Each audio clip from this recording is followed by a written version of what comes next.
3 messages before today's interview educates and motivates you. First, if you're a domain name investor, don't you have unique legal needs that require domain name technical know-how and industry experience? That's why you need David Westlow of Wiley Ryan. Go search for David Westlow on Domain Sherpa, watch his interview, and you can see for yourself that he can clearly explain issues, can help you with buy-sell agreements, deal with website content issues and UDRP actions, and even help you write your website terms and conditions. David Westlow is the lawyer to call for internet legal issues. See for yourself at newmediaip.com. Second, managing multiple domain name marketplace and auction site accounts is a pain. Inevitably, you forget to sign into one and you lose a great domain, or worse. Now imagine using a single, simple to use and comprehensive control panel to manage all of your accounts. That's Protrata. You can set up search filters, analyze domains, automate bidding, list domain names for sale, buy domains across all major marketplaces. Protrata also has a new semantic engine that builds Google-friendly websites with rich content and network feeds. Sign up at protrata.com to get 20 free credits and start building and monetizing your domains today. Finally, if you have questions about domain names, where should you go to ask them? The answer is dnforum.com. Not only is DN Forum the largest domain name forum in the world, it's the best. You can learn about domain names and the industry, buy and sell domain names, talk about the domain name news that's happening in the industry, and even meet domainers just like yourself. Register for a free DN Forum account and begin advancing your skills and knowledge today. And when you do sign up, send me a friend request so we can connect on DN Forum. Here's your program.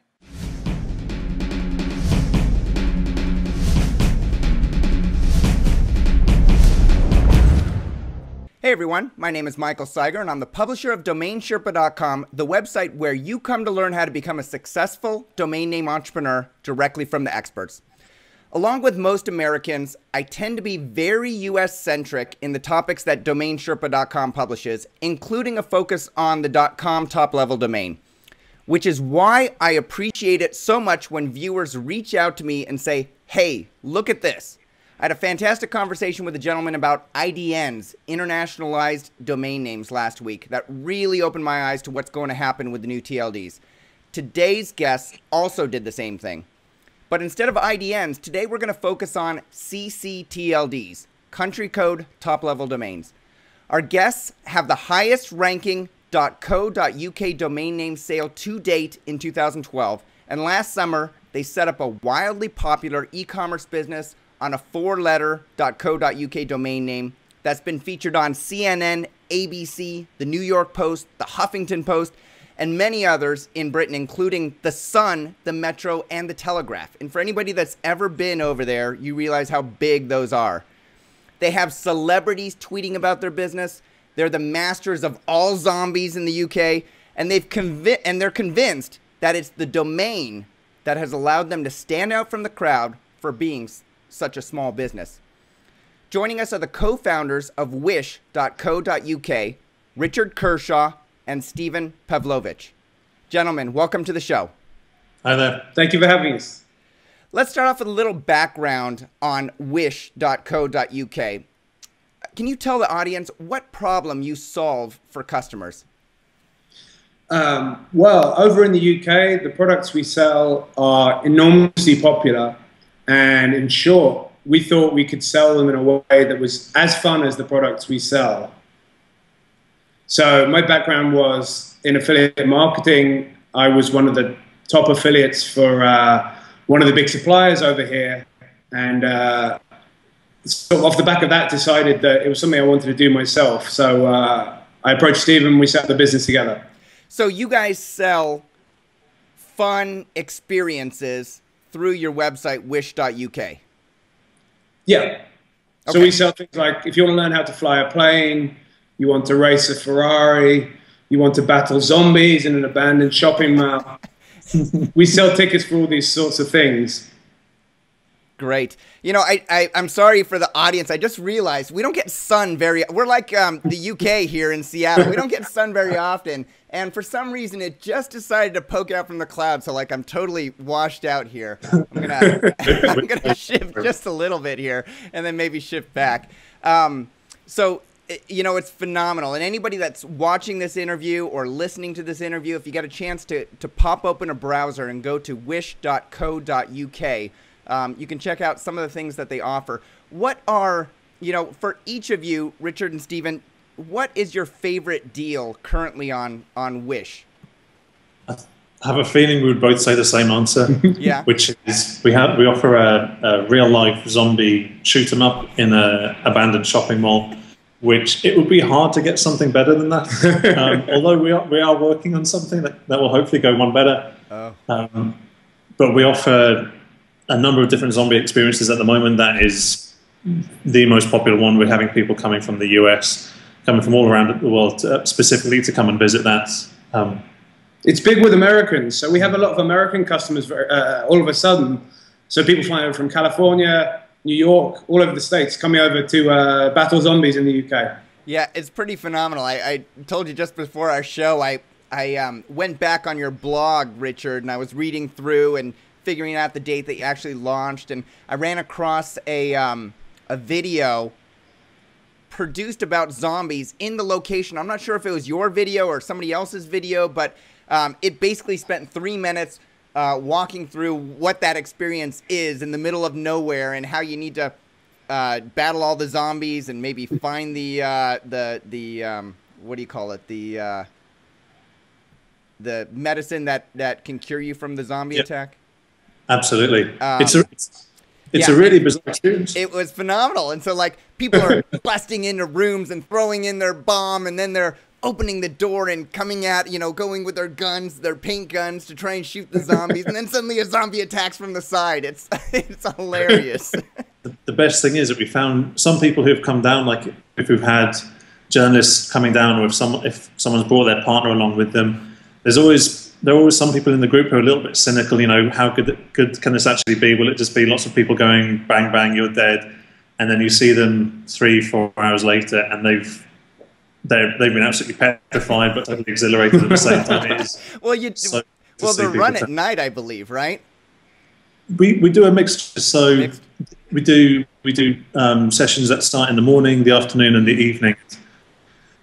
There are plenty of places in the mall that are dark because we deliberately keep the lighting down low. So there are parts, even if it's broad daylight outside, you can be in pitch black and not know where they are going to be. Well, for anybody that's played paintball, you know how what a joke it sounds like until you're in that war zone and you're getting hit by balls, and you know it feels like you're fighting for your life. So to have a zombie come out of nowhere with blood dripping down and white faces, and you're wearing your helmet and your camos and you got a gun, I'm sure it feels pretty serious during the time.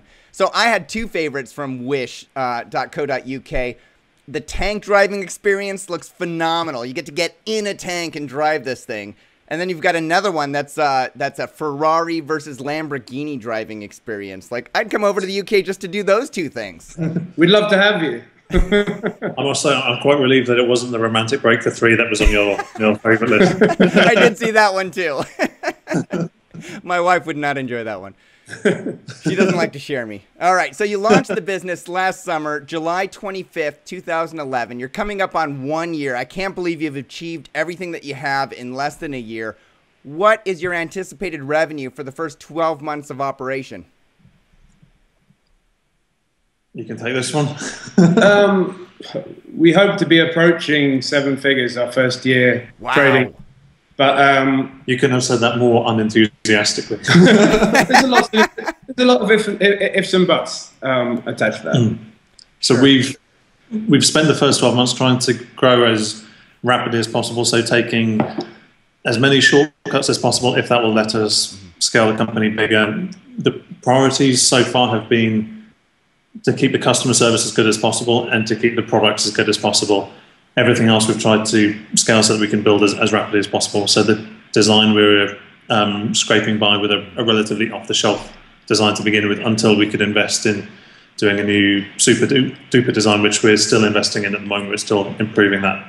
Yeah, and you brought up a lot of fantastic points that as a developer, I understand how much work goes into these things. The development, the website hosting, and the e-commerce fulfillment. The customer service looks phenomenal. Like after I went through your site and I saw all the customer service things, which I'm going to ask you about later in the show, I've got no qualms about buying anything on your website. You really remove a lot of the hesitations that buyers have. So I'm glad that you brought those up because, you know, it's clear that it was not an easy feat for you to get from 0 to close to or to 7 figures in the first year. So I'm gonna ask you a lot more questions about that. That's actually gonna be the focus of this entire interview. But before we go into the backstory of how you two met, became partners, acquired Wish, and built it into a successful business, I first want to learn more about the other domain name that you guys own. And I'm not sure if you owned it together or not, but it was sold on April 18th, 2012. Was that one or both of your domain names, code.co.uk? That was my other business. Okay. So we're going to take a departure from both of you for just a moment. Sure. Code, as in I am writing code. Is that the idea behind it, Richard? Yeah, it actually sold to a voucher code website. So, you know, people collecting discounts, coupons, savings, that sort of thing. Oh, okay. Promo codes. All right. Yeah, so in the UK, I know in the US, retail may not a huge. In the UK, vouchercodes.co.uk are enormous. And it's been sold to one of those companies, basically. Great. And so when did you acquire code.co.uk? 2 years ago. Okay. And you acquired it from a private individual or from an auction? I actually acquired it from another domainer. We did a slightly complicated deal. I had some domains and websites he wanted, and he had some domains I wanted. So, did you do a swap, domains for domains, or did you actually exchange any cash? Domains for domains, or domains for sites and domains. Great. And so, is there an equivalent cash value that you acquired it for, Richard, that you could say, like, I traded these, and I think it was probably valued at about, you know, 2 years ago, X dollars, pounds? I wouldn't really feel comfortable putting figures on it, to be honest. Okay. But I mean, I'm delighted with the sale price.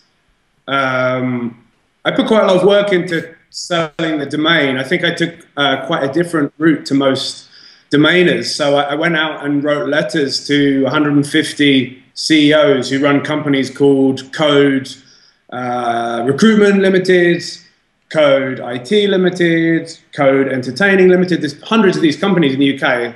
I had someone track down the CEO of each company and approach them all.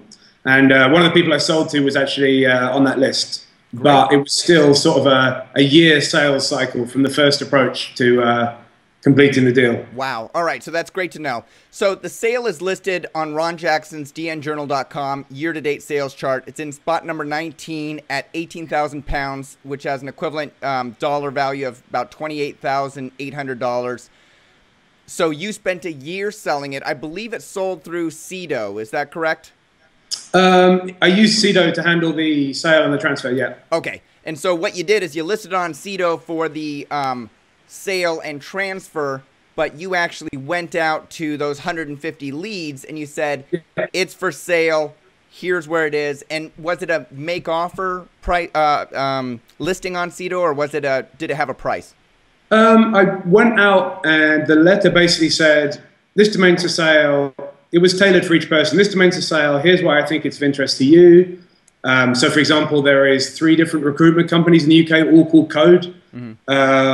Explain why I thought it should be of interest to them, showed them some comparable sales for 4letter.co.uk domains, and put a price on it. So I did specify a price. And I gave them a deadline to respond by. And the honest answer is, by the time the deadline came around,